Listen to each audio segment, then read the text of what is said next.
بدرب قرآني فيشرق صبح برحاني أرتله وأحفظه وأقرأه بإمعاني أسير بدرب قرآني. ربيعي أنس أيامي صديقي بوح أحلامي شفاء الهم والشقوى يداوي جرحي الدامي. ربيعي أنس. إن الحمد لله نحمده ونستعينه ونستغفره ونتوب عليه. أما بعد فقد قال الله تبارك وتعالى: يا أيها الذين آمنوا اتقوا الله حق تقاته ولا تموتن إلا وأنتم مسلمون. صدق الله العظيم. أما بعد walaalayaal waxaan rabaa inaan ka hadlo dhacdo cajiib ah oo ka dhacday waddanka la yidhaahdo Sweden,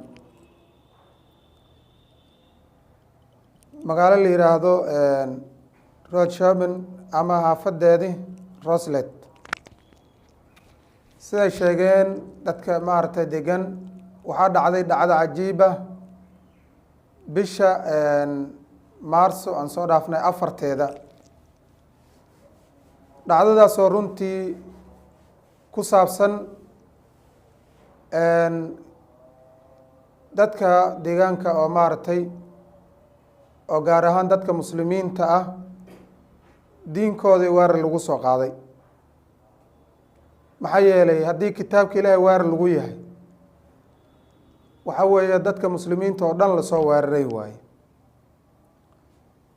habeenka ay jumcada ahayd waxaa lasoo wargeliyey dadka dhan inay u diyaar garoobaan oo ina ka qeyb galaan ayagoo kitaabkooda la gubayo, la ihaaneynayo, la dhibaateynayo, inay ka qeyb galaan oy wax ka soo daabasho tagaan, isla markaana aysan wax dhibaato ee sameyn karin.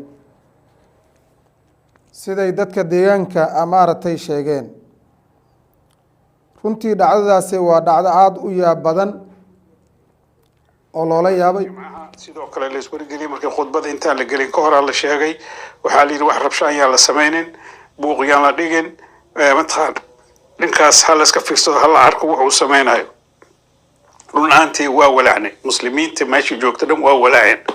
waxaana idin sheegayaa in ninkii warka soo jeedinayay su-aalo adag la weydiiyey. su-aalahaas ay ka mid ahaayeen sharciga waddankan waxaa ka mid a in qof haddii aad aflagaada u geysato ama uu ku yidhaha sixir uu ii fiiriyey ama waa ii cunsuriyeeya oo mataqaana mabtakore igu sameeyey ama waxyaabahan ii qalmin oo igu sameeyey, waad ganaaxaysaan.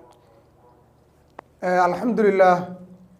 marka sidaas weeyaan waxaa lagu wargeliyey inay soo banaan baxaan oo soo daabasho tagaan, kitaabka ilaahay la suurutumeynayo, la gubayo, isla markaasna ay wax tallaabo aysan qaadin, dhaqdhaqaaq aysan sameyn, wax rabshado aysan sameyn, oo kaliya ay indhaha ka egaan.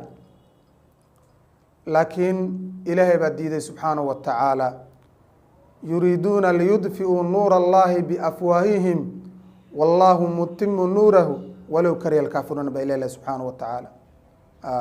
huwa aladii arsala rasuulahu bilhudaa wa diini alxaqi liyudhirahu cala addiini kullihi walow kariha almushrikuun. maxaa yeelay intaasoo dhan waxa weeye diinka ilaahi subxaanahu wa tacaala in maxaan ku yidhaahdaa la dimiyo oo maxaan ku yidhahdaa aan la maqlin, oo kitaabka ilaahi subxaanahu wa tacaala sidaas dadka looga hor istaago. haddii la gubi karo la gubo, dadka ehel waa la rafaadsado oo la dilo, oo maxaan ku yidhahdaa hadday diinkeena yidhahdaan, diin hadday yidhahdaan maxaan ku yidhahdaa la dhibaateeyo. marka arrintaasay dhacday. dadkii warbixinta soo gudbinayey su-aala la weydiiyey, wariyaal baa su-aal ka weydiiyey. waxaa la yihi balka warrama, waxaa rabtiin inaad kitaabka gubtaan, deegaankan dad maaragta degan haddii qofka si un loo furiyo ama la unsaradeeyo waa la dacweynayaa, tallaab baa laga qaadayaa. say ku dhici kartaa baa la yihi kitaab intaasoo malaayiina oo maxaan ku yidhahdaa sharcigooda uu yahay, oy rumaysan yihiin, oy ku dhaqmaan, oo maxaan ku yidhahdaa diinkooda inaad fagaaro ku gubtaan saad ku keenteen baa la yihi. waxay ku jawaabaan bay garan waayeen.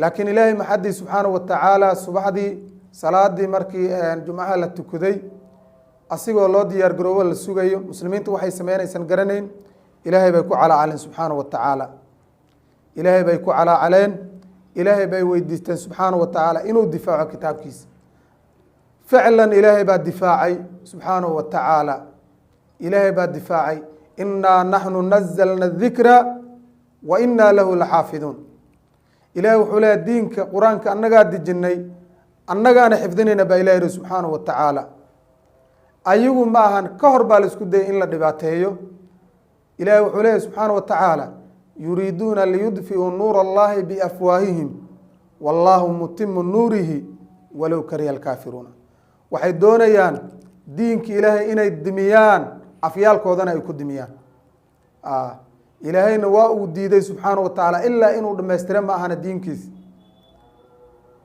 waxaa dhacay si loo sugaayey maalinkii dhan oo loo sugaayey waxaa la yidhi kii gaalka ahaa oo arrinkaa waday iyo wixii la socdoo dhan cudur aan la aqoonin baa ku dhacay oo coronaviruskaan aan ahayn oo wuxuu yahay la garan waayey ayaa ku habsaday wax yimaadaa la waayey ilaahay baa difaacay subxaanahu watacaala ti ayada ah ayaa dhacday taasaa dhacday ilaahay subxaanahu watacaala maxaa yeelay diinkiisa waa la shiray ilaahay alla baryaa la galay wax kaloo la sameeya lama yaqaan waa laga xoog badan yahay degmadii oo dhan waxaa lagu soo daadiyey boliisaa lagu soo daadiyey luuq walba koono walba waxaa dhigay boliisaa la dhigay oo hubaysan ayaa la keenay iyo ambulance iyo mataqaana baalkii baabuurtii boliiska ayaa meel walba lasoo dhigay alxamdulilah ilaahay maadiis nus saac markay ka dhiman tahay oo ninkii la sugaayo ayaa waxaa guddi ordaya yimideen